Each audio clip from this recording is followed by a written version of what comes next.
Look at Ratman. Okay, hi, my name's Artie. I'm gonna take like a double shot of some cheap Kentucky whiskey, and then do a book review and a short story review.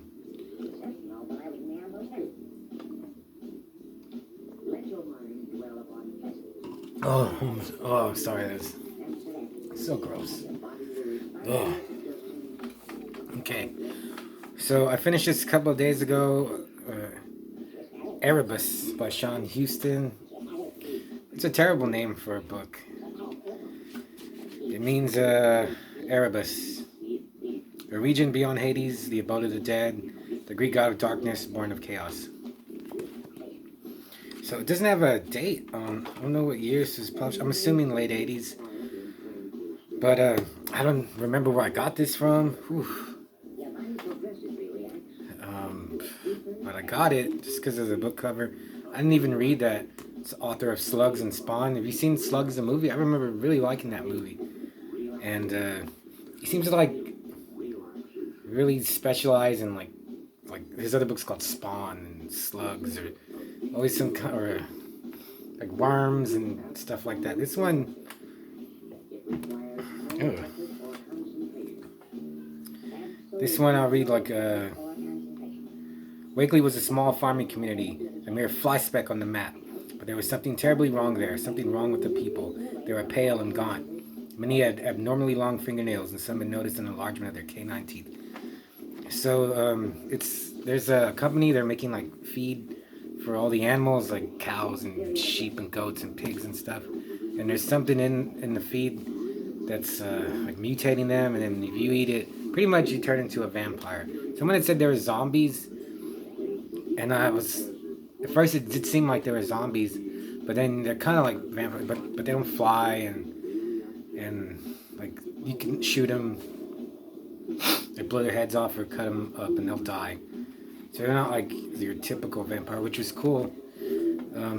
Mostly what I liked about this, I thought it was kind of long. It was 368 pages, but this is the first book that I've read, like,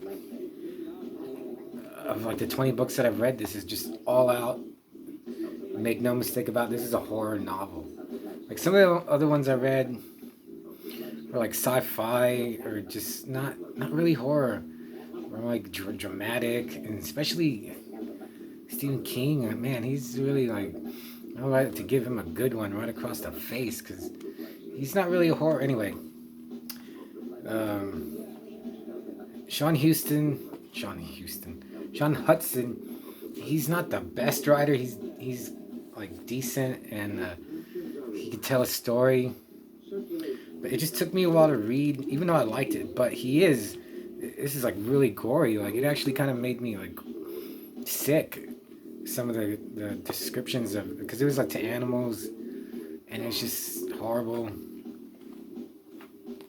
And then he will describe like killing kids, killing babies, killing animals, like cats and old people, and he does not skimp. Like he doesn't leave anything to the imagination. Like he describes what's going on, and some of it, there's a few times I was like, wow, like he described that. He went there and he did it. He crossed the line. So that was good.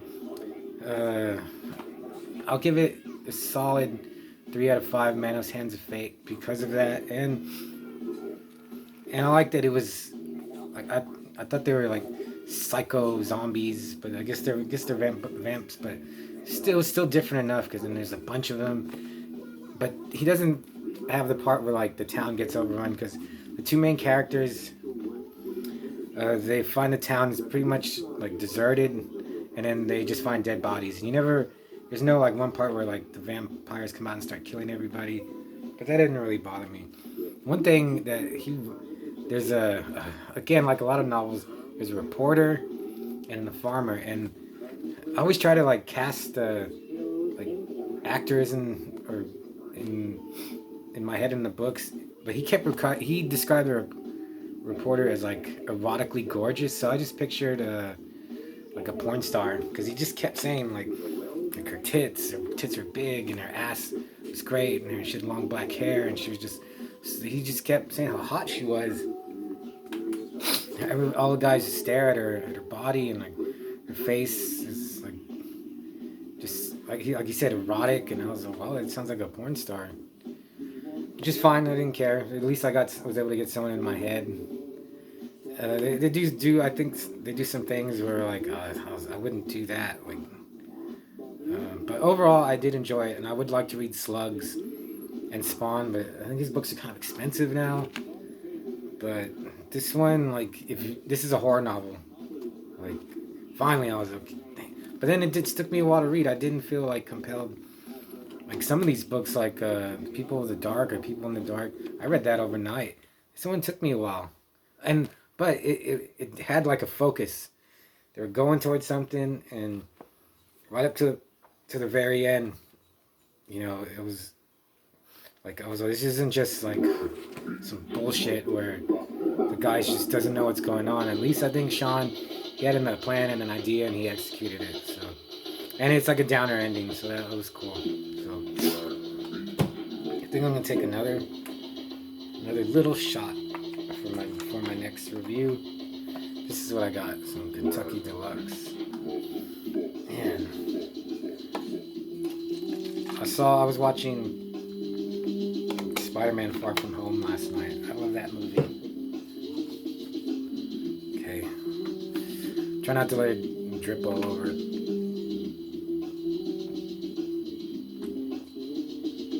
It wasn't that bad.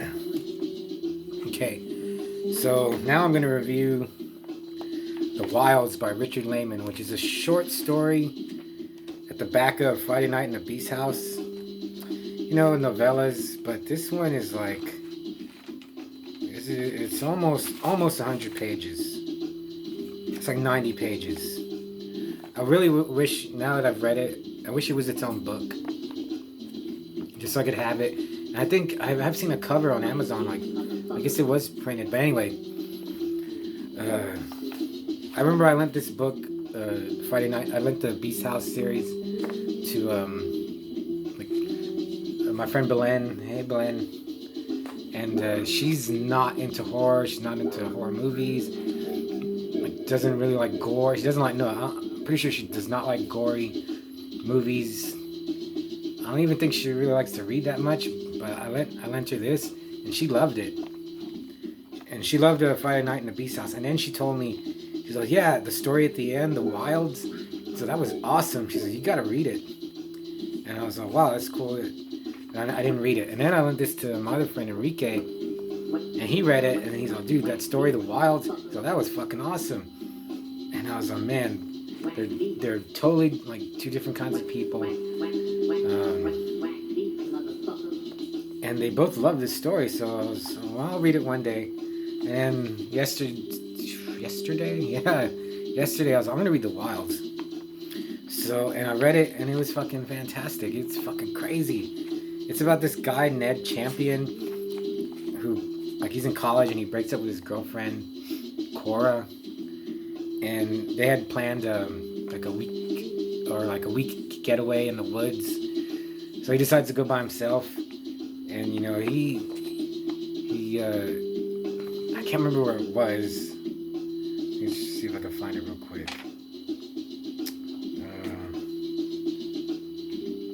I can't find it quick enough.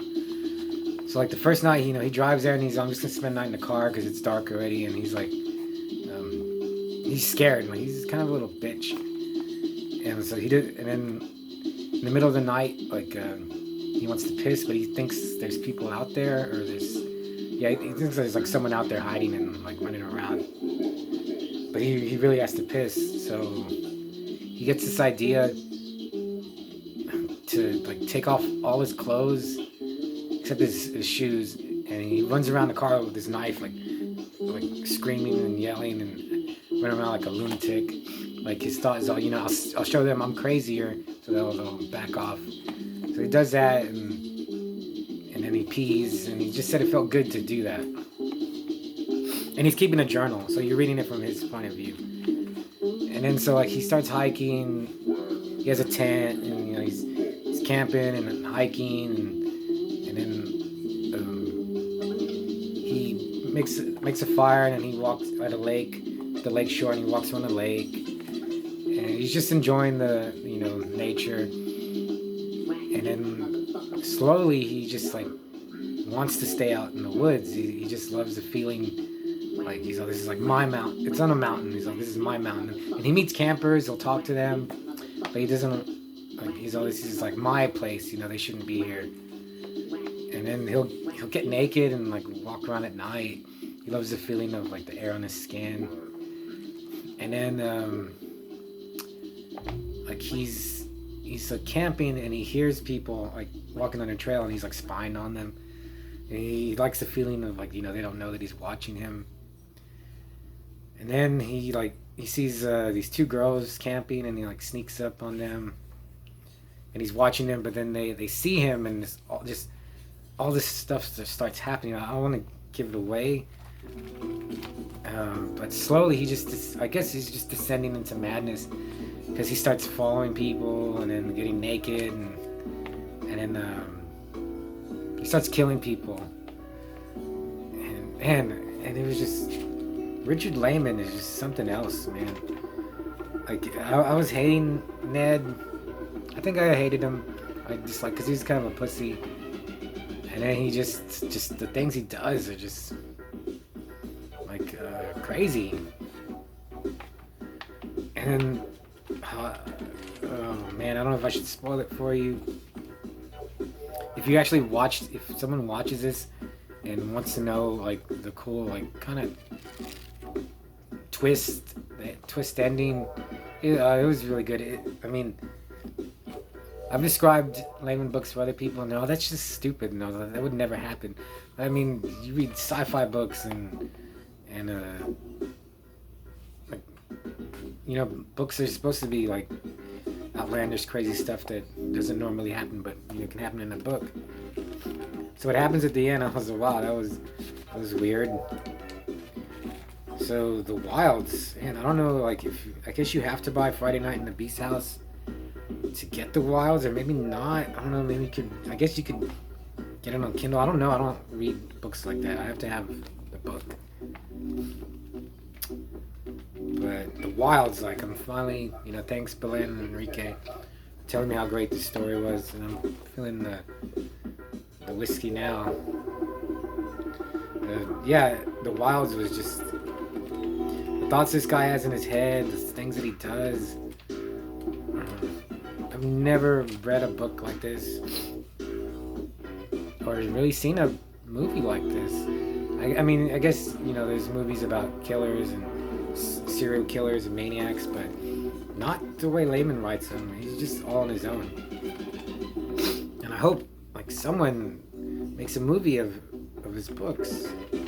So okay, I'm gonna stop this video, but check out The Wilds.